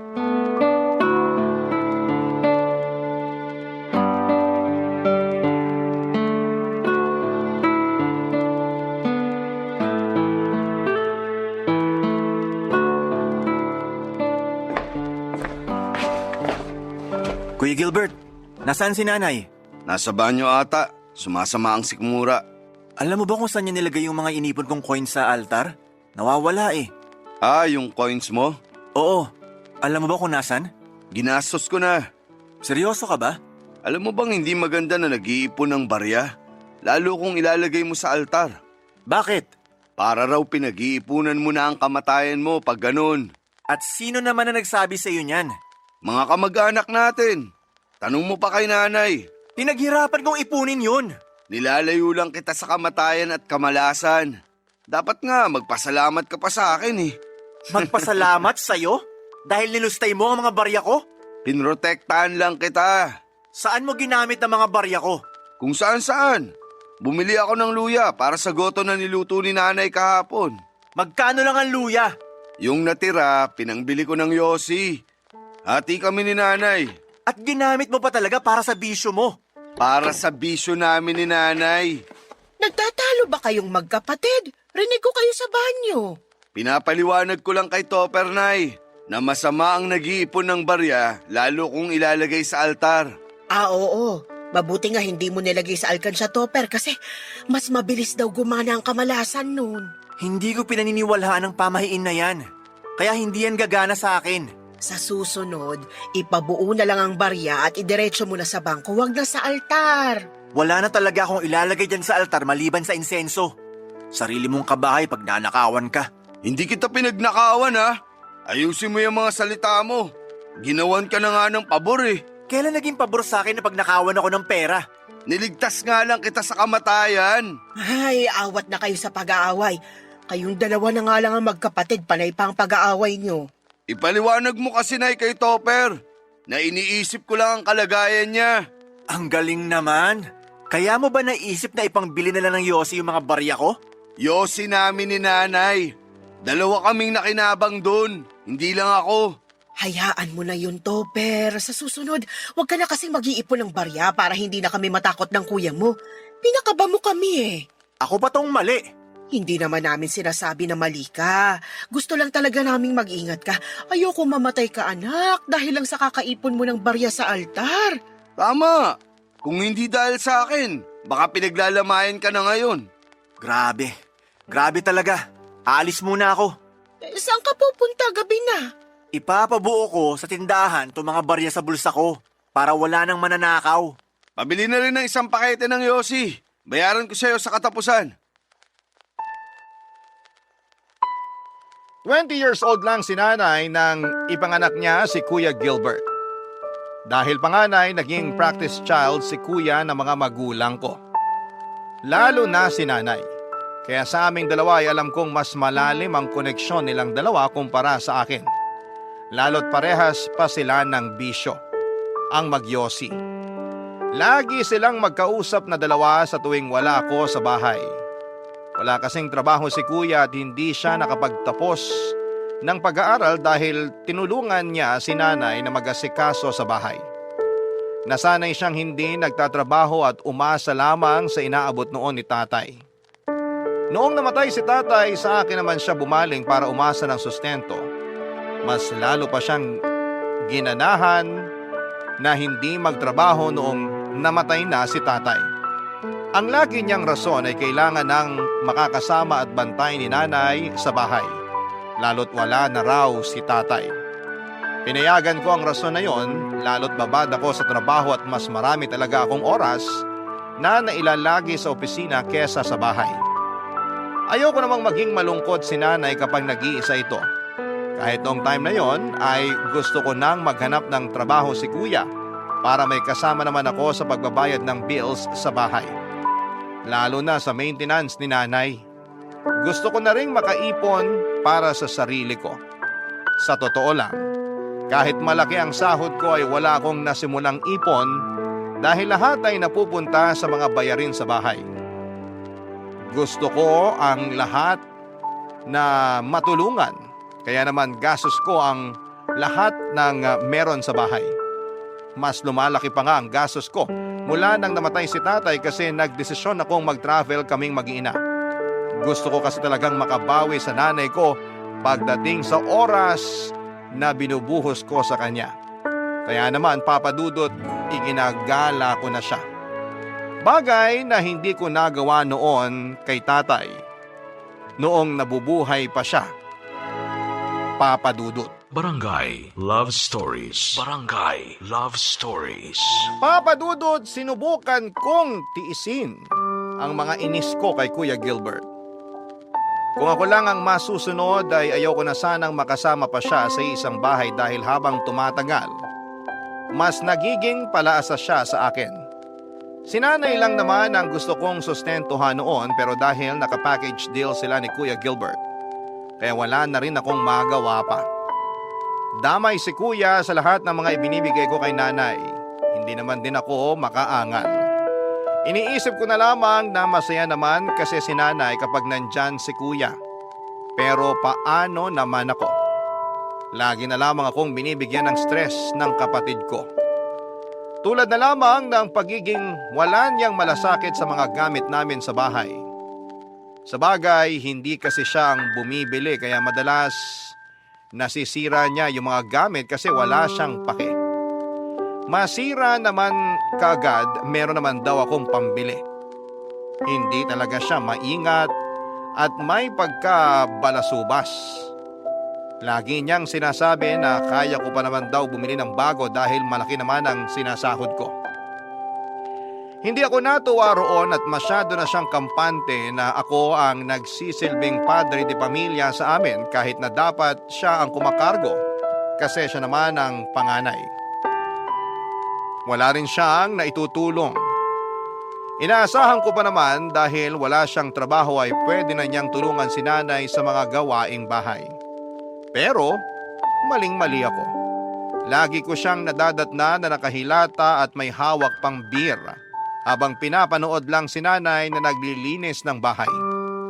Sinubukan ko siyang kausapin tungkol doon at ang sagot niya ay mas marunong daw sa mga gawaing bahay si nanay kesa sa kanya. Sinabayan pa niya yon ng tawa na mas lalong nagpainis sa akin. Papa Dudut, hindi ko ugaling makipagtalo sa totoo lang. Pero pagdating sa mga kabalbala ng kuya ko ay parang lagi akong natitrigger na makipagtalo sa kanya. Lagi akong sinesenyasan ni nanay na tumigil sa tuwing gusto ko nang sumabog dahil sa kuya ko. Effective naman kasi napipigil ko ang sarili ko. Si nanay lang talaga ang nakapagpapakalma sa akin sa tuwing napupuno na ako kay kuya. Pero may mga pagkakataon noon na naiisip ko kung hanggang kailan tatalab sa akin ang pagpapakalma ng nanay ko sa akin, Papa Dudut.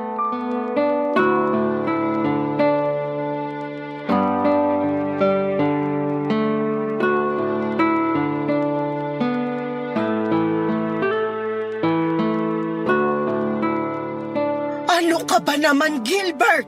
Ano ba tong ginawa mo sa aso natin? Magiging lola ka na, Nay! Congrats! Hindi nakakatuwa.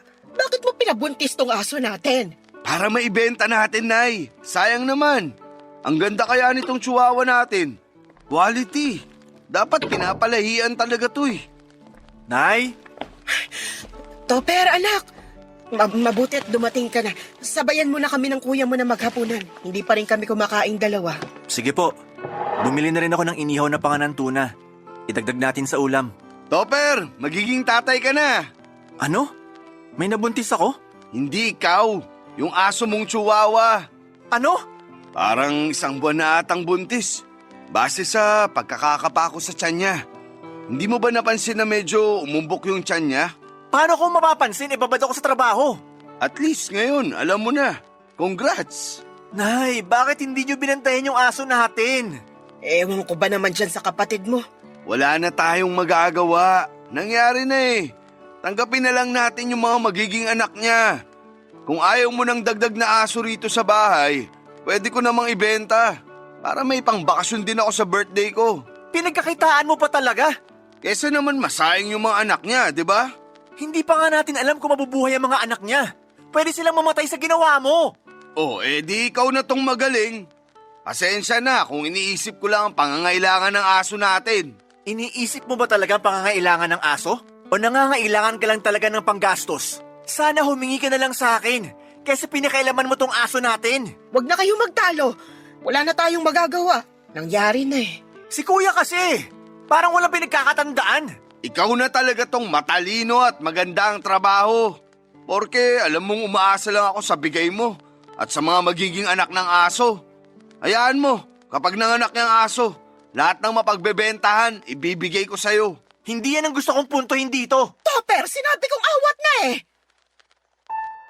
Papa Dudut, mahinahon at kalmado lagi si nanay kaya laking gulat ko nang sumigaw na ito.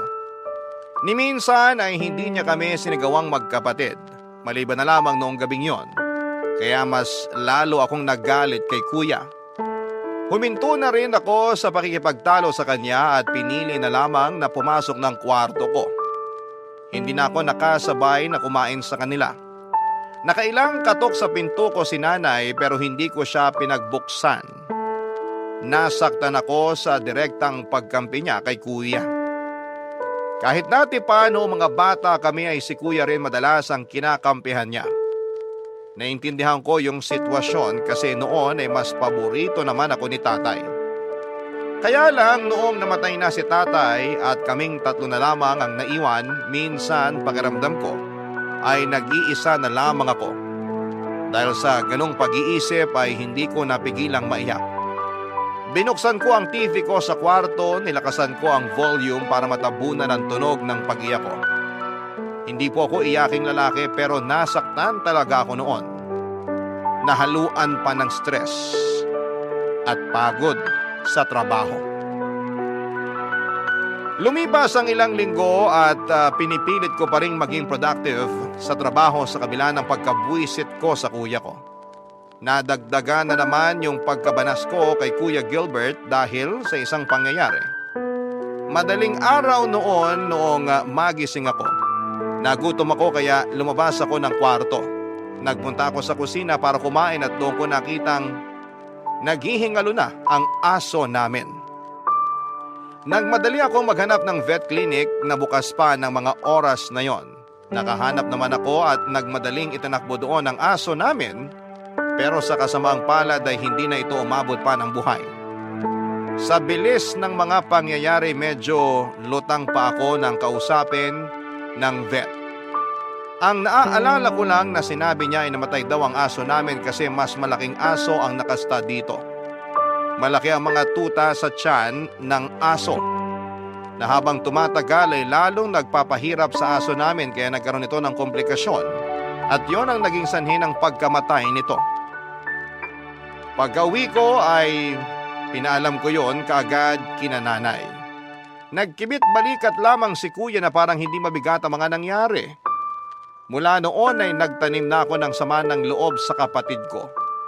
Binibilang at tinatandaan ko na rin ang bawat pagkakamali niya para kung sakaling kailangan ko siyang kumprontahin ulit, ay may ipangbabala ko sa kanya. Dumating yung araw na yon, Papa Dudut, kung saan ay isinampal ko sa mukha niya ang mga kabalbalan na ginawa niya dati, Papa Dudut.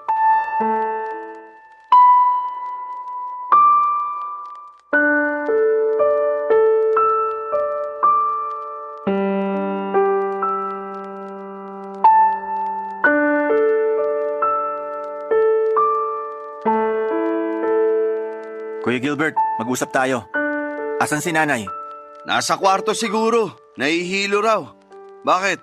May sumugod na babae sa office namin kanina. Jenna raw ang pangalan. Ah, si Jenna. Kilala ko yun. Bakit? Nagsusumbong sa akin.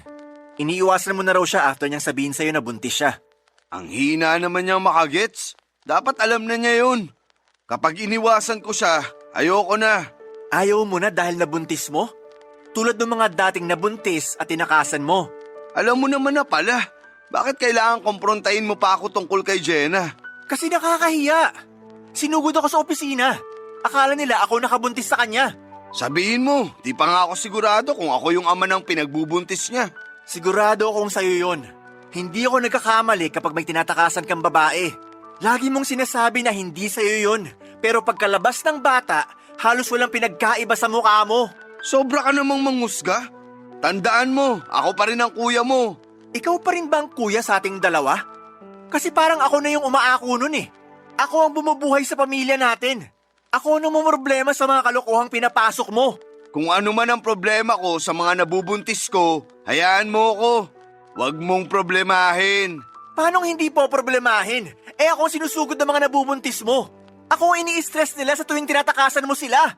Pwede naman kasing wag mo na lang silang harapin tulad ng ginagawa ko. O di tapos ang problema. Hindi rin natatapos ang problema. Kuya naman. Kailan ka ba talaga magtitino? Pagod na akong sumasalo sa mga problema mo. Pagod na nga ako sa kakatrabaho. Hindi ko pa mailagan lahat ng sakit ng ulo na binibigay mo sa akin. Ano na naman ba tong naririnig ko? Umiidlip ako eh. Bakit ba nagtatalo na naman kayo magkapatid? Si Topper kasi, Nay. Feeling perfect. Kanina pa ako inuusgahan dahil nakabuntis na naman ako. Nakabuntis ka na naman? Kumalma ka, Nay. Hindi pa nga ako sigurado kung sa akin yun eh. Ano ba naman, Gilbert? Panglima mo na yan ah! Hanggang kailan mo tatakasan ang responsibilidad mo sa mga babaeng nabuntis mo? Pogi problems talaga to, Nay. Kasalanan nyo to ni tatay. Gumawa-gawa kayo ng poging anak. Ayan, tuloy. Habulin. Habulin ng mga obligasyon. Pwede bang makipagbiruan ka na lang sa amin ni Nanay, Topper? Panira ka naman ng moment eh. Hindi biro mga ginagawa mo, kuya. Ilang babae pa bang bibiktimahin mo bago ka matuto? Pag binigyan ako ni Lord ng 10, doon na siguro ako hihinto. Naririnig niyo ba kung paano sumagot ng anak niyo, Nay? Naririnig ko. Hindi mo na kailangang sabihin sa akin. Pero bakit parang sa akin pa kayo galit? Kasi pinapalala mo lang tong sitwasyon. Ang pangit na nga nang nangyari sa kapatid mo, gagatungan mo pa ng sermon. Kasi kung hindi ko siya sa sermonan, sinong gagawa? Ni hindi niyo siya mapagsabihin ng tama. Kaya umaabot na si Limang nabubuntis niya.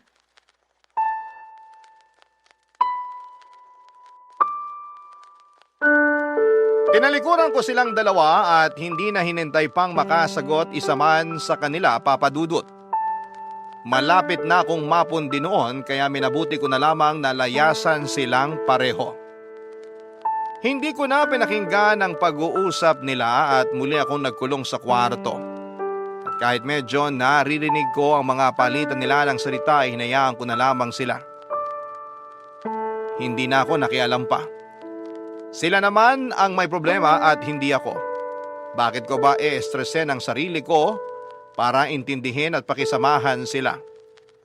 Mahal ko ang nanay ko pero minsan ay naiinis ako dahil sa kakaibang pagpapakita nito ng pag-intindi at pagmamahal kay kuya. Kaya parang lumaking walang alam sa buhay si kuya at palaging mali ang mga desisyon sa buhay. Dahil hinahayaan lamang siya ni nanay. Ang masakit pa ay sobrang kinukonsinti ni nanay si kuya. Kaya talagang hindi natuto at lumaking bano sa buhay ang kuya ko. Sa totoo lang ay marami akong naisakripisyo para kay nanay. Lahat yon ay naisip ko habang nakakulong ako sa kwarto. Marami akong bagay na hindi nagawa para sa sarili ko dahil kailangan ko siyang unahin sa lahat. Hindi ako nagkaroon ng asawa dahil natakot ako sa commitment para sa isang romantic relationship. Dahil oras na makapag-asawa ako ay sino na ang sasalo sa responsibilidad sa nanay ko. Malabo pa sa sabaw ng sinaing, natustusan ni kuya ang nanay namin. Kaya pinili kong hindi makipagrelasyon para mailaan ang oras ko sa pag-aalaga at pagbabantay sa nanay ko. Tulad na lang sa pagpili kong tanggihan ang offer ng isang kumpanya sa ibang bansa para magtrabaho sa kanila. Nabanggit ko yon kay nanay pero hindi ko pinatos kasi ayaw niya raw na malayo sa akin. Marami akong hindi nagagawang trabaho dahil kailangan ko siyang paglaanan ng oras dahil kung hindi ay sasama ang loob niya at hindi ako kikibuin. Natural naman daw yon. Sa mga matatanda, madamdami na sila. Pero paano naman ako, Papa Dudut? Paano na ang nararamdaman ko? Barangay Love Stories. Barangay Love Stories. Noong bata pa lamang kami ni Kuya ay siya na itong laging nakadikit at malambing kay nanay. Lagi nga siyang pinapayagan ni nanay na umabsent sa school kapag ayaw nitong pumasok. Nakonsente talaga ng malala. Napagsabihan na ni tatay si nanay dati sa pangungonsinti nito. Pero deadma lang si nanay. Tuwing uma-absent si kuya sa school ay nalalaman na lang namin ni tatay na nagpupunta sila noon sa mall ni nanay para kumain at bumili ng laruan ni kuya. May pasalubong din naman akong laruan at pagkain kay nanay pagka-uwi nila pero minsan ay naiisip ko. Sana sumabay na lamang ako sa pag-absent ni kuya. Baka minsan ay mapaboran din ako ni nanay. Hindi ko pa na-realize ang lahat ng iyon noong bata pa ako. Noong tumanda na ako at mas naging malinaw na ang isipan ko sa lawak ng mundo ay na-realize kong may mali sa sitwasyon namin. Lagi kong sinusubukang kunin ang atensyon at pagmamahal ni nanay, Papa Dudut. Gusto kong tumapat sa klase ng relasyon na meron sila ni kuya.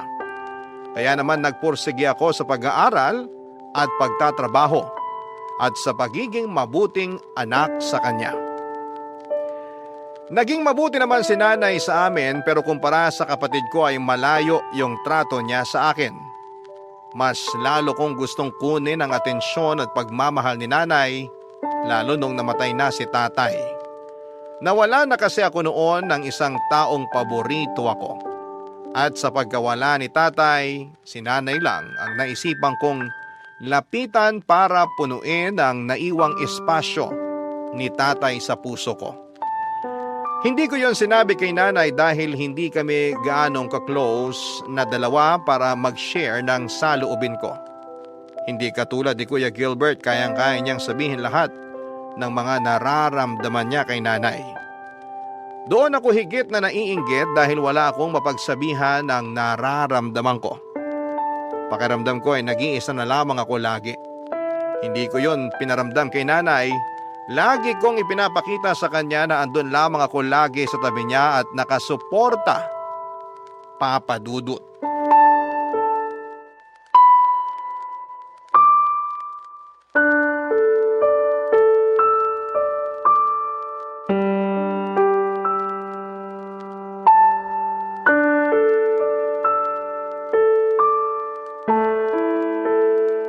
Nay, Bakit? mag-usap tayo tungkol kay Kuya. Mamaya na lang pagdating niya. Andun pa siya sa mga kaibigan niya, nagiinuman sila. Ayan nga ang gusto kong pag-usapan, Nay. Tungkol sa mga kaibigan niya. Habang wala siya, mag-usap tayo. Para mas maintindihan niyo rin naman po kung anong punto ko. Nagkaaway na naman ba kayong magkapatid? Lagi naman kaming may hindi pagkakaintindihan. At gusto ko maayos na to. Ano na naman bang nangyari? Kailangan na nating lumipat ng bahay, Nay. Akala ko ba hindi na tayo lilipat? Pumayag ka na, 'di ba? Tsaka sinabi mo na rin na hindi na bakante yung kondo na pinapaupa sa'yo nun. Maghahanap tayo ng iba. Basta kailangan na nating umalis dito. Huwag mo naman akong binibigla sa ganyan, anak. Ano na naman bang nagtulak sa'yo para magdesisyon ng ganyan? Hindi na maganda na naiimpluwensyahan si Kuya ng mga kaibigan niya. Parehas niyang tambay ang mga yon. Walang ibang pinagkakaabalahan kundi mangbuntis ng mga babae at hindi naman papanagutan. Kailangan nating ilayo si Kuya sa kanila para makapagbagong buhay na siya. Huwag mo naman silang husgahan. Pwede namang magkamali ang mga tao hindi naman bawal yon. Sa lagay ni Kuya at mga kaibigan niya, sagad na ang mga pagkakamali nila. Malapit na mag-50 si Kuya pero hanggang ngayon, hindi pa rin niya alam kung anong gagawin sa buhay niya. Wala pa rin siyang ibang plano maliban sa tumambay kasama ang mga kaibigan niya at mag-inom. Idagdag pa yung pambababae niya. May oras pa para magbago ang kuya mo. Anong oras yan, Nay? Babantayan ko. Alam kong gusto mo lang mapabuti ang kapatid mo pero hindi makakatulong kung pipilitin natin siya. Hindi pa siya handa. Kailan siya magiging handa, Nay? Sige nga. Suportahan na lang natin ang kuya mo. Suportahan siya sa mga kabalbalang ginagawa niya? Ayoko. Mabait naman ang kuya mo. Hindi na usapang bait to, Nay. Para to sa ikakaayos ng buhay niya at para hindi na rin niya tayo pineperwisyo. Hindi naman ako napeperwisyo sa kapatid mo At paano naman ako? Stress na ako madalas sa trabaho. Tapos puputaktahin pa niya ako sa mga kalokohan niya.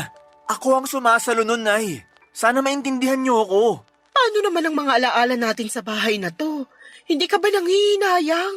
Tingnan mo yung pintuan natin. Doon namin minamarkahan ng tatay niyo noon ang paglaki niyo. Pati yung kwarto namin ng tatay mo.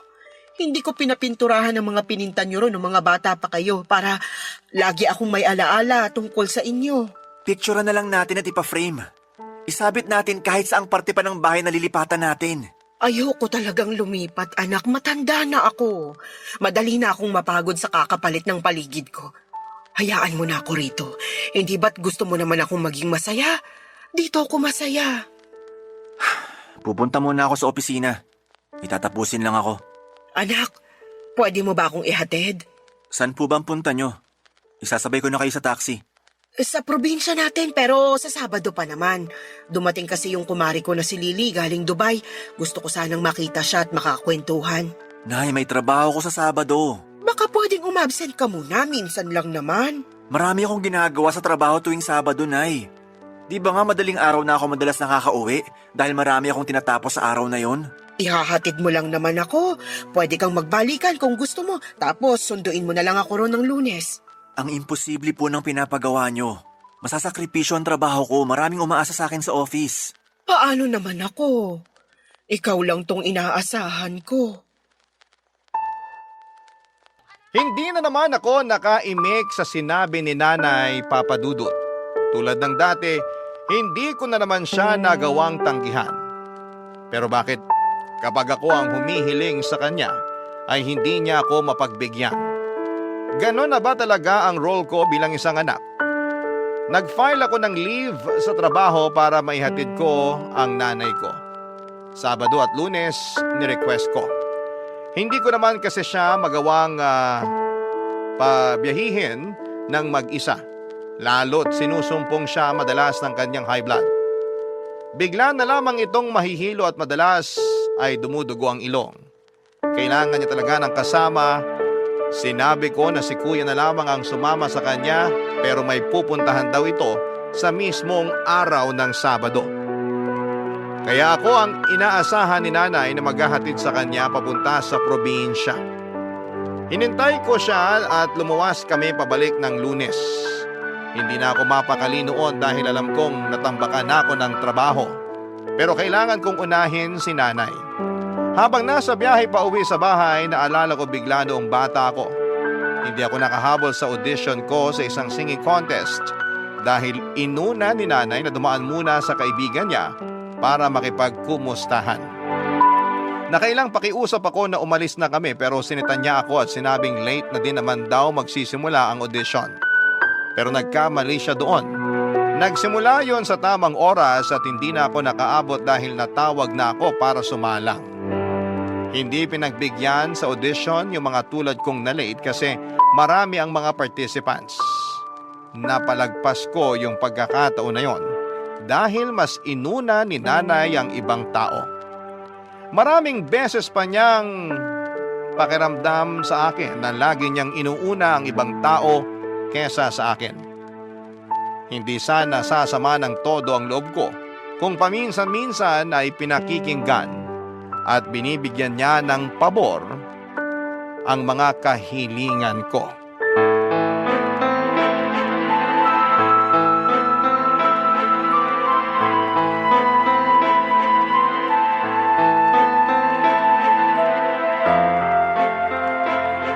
Kuya, Bakit na naman? nagda-drugs ka ulit? Grabe ka namang mambintang. Yung totoo. Matagal na akong hindi gumagamit. Wala rin naman akong pambili. Di ba nga, hindi mo na ako sinusustentuhan? Saan naman ako kukuha ng pera para sa drugs? Lagi kang nakakagawa ng paraan para sa drugs dati. Dati yun. Hindi na ba pwedeng magbago ang tao? Gusto ko sanang maniwala sa'yo. Kaya lang iba kasi nakita ko kanina sa kwarto mo. Bakit ka pumasok sa kwarto ko? Kasi pinakuha ni nanay ang plancha sa kwarto mo. Gusto mong magpaliwanag? Bigay lang sa akin yun. Kaya binili mo o binigay, mali pa rin gumamit noon. Yan na nga lang ang takas ko sa pagbubunganga mo. Haharangin mo pa. Humahanap ka na naman ng rason para maipagtanggol ang baluktot mong pamumuhay. Ikaw na talaga lagi ang perfect. Ang linis mo eh. Parang hindi mo na kailangang maligo kasi wala kang dumi sa katawan. Ganyan ka talaga, no? Kapag nako-corner ka na sa kalokohan mo, bigla ka maghahanap ng ibang iinsulto sa akin. Nako, ano bang pang-iinsulto sa'yo? Hindi nga kita mahanapan ng ipipintas kasi nga, di ba? Perfect ka. Hindi kasi tutungkol sa akin. Dahil to sa issue mo sa pagdadrugs. Sige, ipagsigawan mo pa para marinig ng mga kapitbahay. Mas concerned ka pa sa sasabihin ng kapitbahay, pero wala kang concern sa mga kasama mo rito sa bahay? Paano kapag natiktikan ka? Ay di damay kami. Bakit? Pusher ba ako? User lang naman ako ah. Bakit ako titiktikan? Akala mo safe ka porque di ka nagbebenta? Anong pag-iisip yan? Safe ako. Paminsan-minsan lang naman ako gumagamit kapag may nag-aabot. At paano naman kami ni nanay? Naisip mo ba na safe kami kapag nakakagamit ka? Paano kung mawala ka sa sarili mo? Alam mong pwede kang makagawa ng hindi maganda dahil sa drugs na yan. Hindi ko kayo gagalawin. Huwag kang mag-alala. Kaya kong kontrolin ang sarili ko. Sabihin mo yan kapag drugs na nag-control sa'yo sa susunod. Nagtatalo na naman kayo? Nay, si Kuya Gilbert, bumalik na naman sa pagdadrugs. Gilbert! Stress at pagod lang ako, kaya ako napagamit, Nay. Stressed ka pa? Pagod? Samantalang wala ka namang ibang ginagawa kundi tumambay. Saan ka nakakakuha ng stress at pagod? Sa'yo, at sa pagiging pakialamero mo sa buhay ko. Gilbert, akala ko tumigil ka na. Alak naman, masama yan eh. Lumayas ka na lang dito sa bahay, kuya. Bago kami mapahamak sa mga ginagawa mo. Bakit ako lalayas? Bahay ko rin naman to. Nag-aambag ka sa upa? Sa kuryente man lang? Mineral water? Anong ambag mo? Maliban sa marurumi mong damit na sinanay pang naglalaba. Walang lalaya sa bahay na to. Pamilya tayo, dapat magsama-sama tayo. Seryoso ba kayo, Nay? Nakita nyo na nagdadrag si kuya. Pero gusto nyo kasama pa rin natin siya? Kasi pamilya tayo. Kahit magkamali ang isa, pamilya pa rin to. Anong klaseng pamilya yung hindi iisipin ang kapakanan ng mga kasama niya? Pamilya pa ba? Tungturingan natin? Huminahon ka muna kasi nadadala ka lang ng emosyon mo kaya ganyan ka magsalita eh. Ganito ako magsalita dahil napupuno na ako. Ilang beses na tayong pinahamak ni Kuya noon. Huwag na tayong magdagdag ngayon. Parang awa nyo na. Hindi ko na kaya, Nay. May karapatan pa rin ako rito sa bahay. Dito na ako lumaki. Andito rin si nanay. Bahay ko rin to. Hindi mo talaga kailangang umalis, Gilbert. Mapag-uusapan pa to. Sige, Nay. Pag-usapan natin to. Sino ang aalis sa bahay na to? Ako o si Kuya? Topper, Padaliin na natin, Nay, para matapos na to. Ako o si Kuya?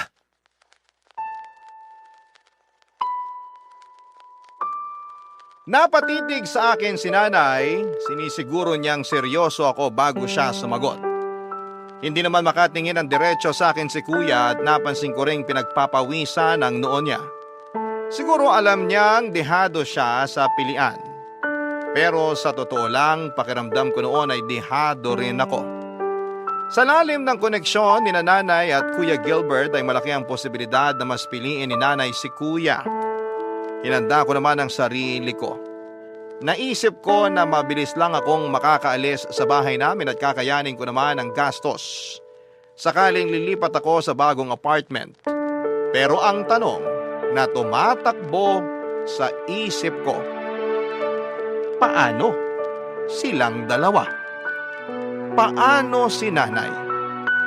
Tiniis kong huwag isipin masyado noon ang magiging kalagayan ni nanay sa pangangalaga ni kuya. Sakaling ako ang piliin niya na umalis.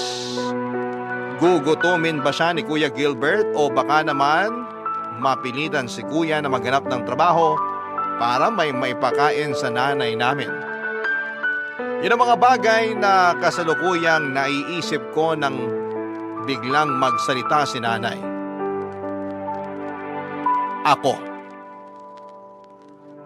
Ako raw ang pinipili niyang manatili sa bahay. Parang hindi naman nagulat si kuya sa naging desisyon ni nanay. Parang inaasahan na niyang ako ang pipiliin.